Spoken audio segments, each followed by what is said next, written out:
সৰুৰে পৰাই শুনিছোঁ, নতুন বছৰে কঢ়িয়াই আনক তোমাৰ জীৱনলৈ সুখ আৰু শান্তি। তাৰপিছত মোৰ ঘৰলৈ নতুন বছৰ আহিল, ঠিকেই, কিন্তু সুখ আৰু শান্তিহে নাহিল। সুখ আৰু শান্তি বৈ যোৱা পানীৰ দৰে, কিন্তু হাজাৰ হাজাৰ মানুহে সন্দেহ কৰে। কিমানবাৰ বুজাই দিয়া হৈছে, মোৰ জীৱনত না সুখ আছে না শান্তি আছে। সৰুৰে পৰাই শুনিছোঁ তুমি আমাৰ গৌৰৱ, কিন্তু সন্মান আৰু গৌৰৱ দূৰৰ কথা। বহুত মানুহ কিমানবাৰ বুজাই দিয়া হৈছে, মোৰ জীৱনত না সন্মান আছে না গৌৰৱ আছে, কেৱল আৰু কেৱল শ্ৰম আছে, কোনো সিংহাসন নাই।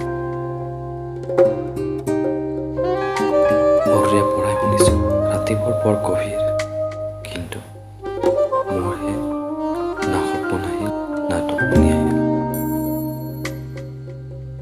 বহুত বেদনা আছিল, তথাপিও কান্দিব পৰা নাছিল, কাৰণ সময় বহুত বেয়া আছিল। সৰুৰে পৰাই শুনিছোঁ সময় বৰ নিষ্ঠুৰ, সেয়েহে মনলৈ কেতিয়াবা কেতিয়াবা ভাৱ আহে, মই আৰু মোৰ চা, নহয় মোৰ চা, মোৰ পিতা।